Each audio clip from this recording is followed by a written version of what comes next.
তেলটা গরম হয়ে এসেছে, এবার আমি পেঁয়াজটা দিয়ে দেব।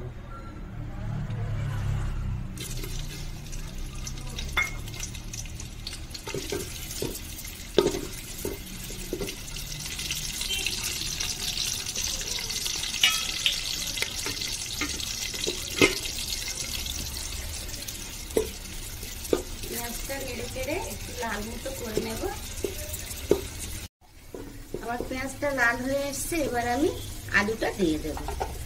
আমি 5.5 আলু নিলাম।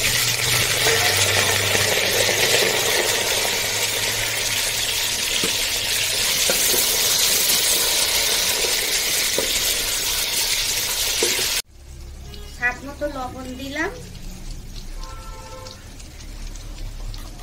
1 চামচ আদা বাটা, 1 চামচ রসুন বাটা,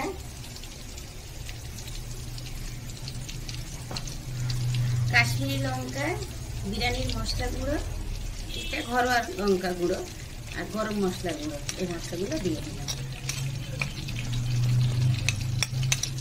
এবার আমি মশলাগুলো দিয়ে ভালো করে নেড়ে চেড়ে নেব।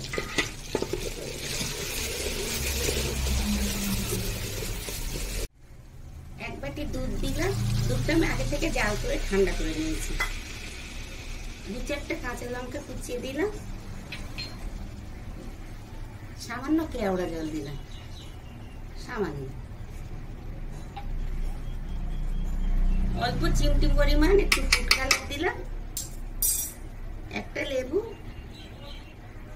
রস দিলাম, একটা লেবু পুরোটাই দিয়ে দিলাম। এবার ভালো করে নেড়ে চেড়ে নেব। 100 গ্রাম দই আমি দিয়ে দিলাম।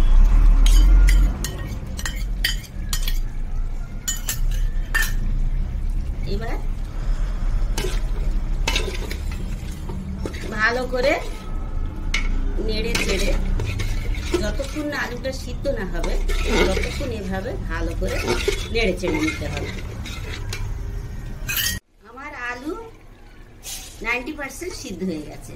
এবার উপরে আমি বেরেস্তা করে নিয়েছি, হাত দিয়ে রাখবো, আর হাত বেরেস্তা আমি ভাতের উপর দেব। উপর থেকে দিলাম বেরেস্তা, দিলাম কিছুটা ধনে পাতা কুচি দিলাম।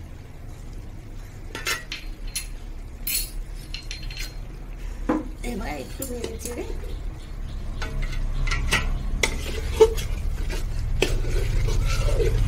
এইভাবে একটু নেড়ে চেড়ে এটা ঢাকা দিয়ে রেখে দেব। বন্ধুরা, ভাতের জল একটু গরম হয়ে এসছে। এবার আমি কয়েকটা তেজপাতা, সামরিচ, লবঙ্গ, কাবাব চিনি কয়েক টুকরো, জয়িত্রীর ফুল আর দারচিনি কয়েক টুকরো দিয়ে দিলাম। সাথে অল্প করে সামান্য 1 চামচ ঘি দিয়ে দিলাম।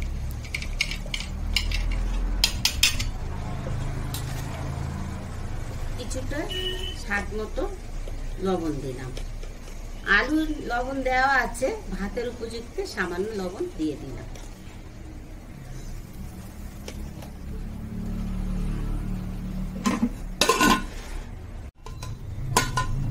জল ফুটে উঠেছে।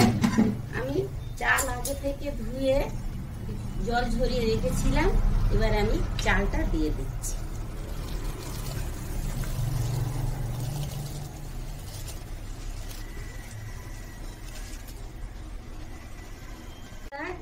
আমি কিছুটা ডাল এই ভাতের সঙ্গে এভাবে আমি দিয়ে দেব।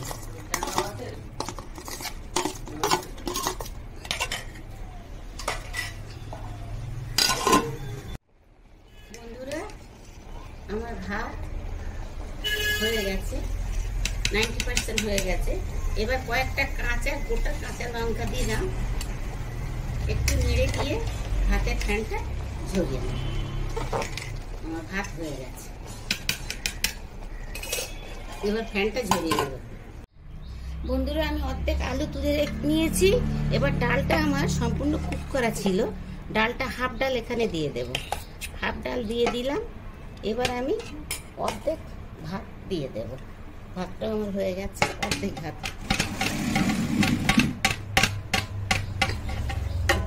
দিয়ে দেব। ভালো করে ভাতটা চারিদিকে ভাবে ছড়িয়ে নেব।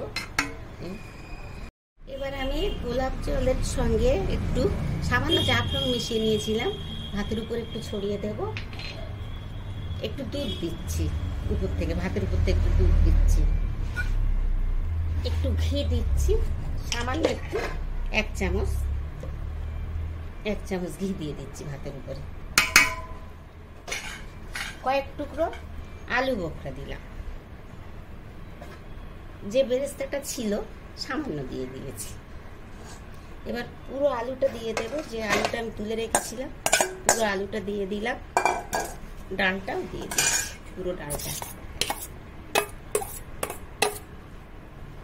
বাকি ভাতটা এর উপরে এবার আমি ঢেলে দেব।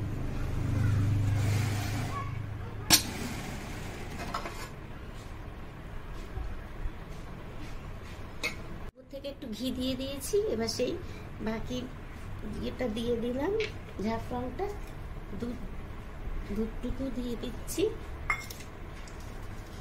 কয়েক টুকরো আলু বোখরা উপর থেকে দিলাম। এবার বেরেস্তাগুলো এগুলো ছড়িয়ে দিচ্ছি। এবার বন্ধুরা এটা আমি দমে দেব। আমার খিচুড়া কমপ্লিট, এবার দমে দিয়ে দেবো। থেকে সামান্য কেওড়া জল দিলাম। এবার একটা সুন্দর পরিষ্কার কাপড় ঢাকনাটার উপর এইভাবে জড়িয়ে নিয়েছি। নিয়ে এটা আমি গ্যাসের উপর একটা তাওয়া বসিয়ে তারপরে এভাবে দিয়ে দিলাম নিচে তাওয়া, উপরে এই ভারীটা একটা চাপা দিলাম।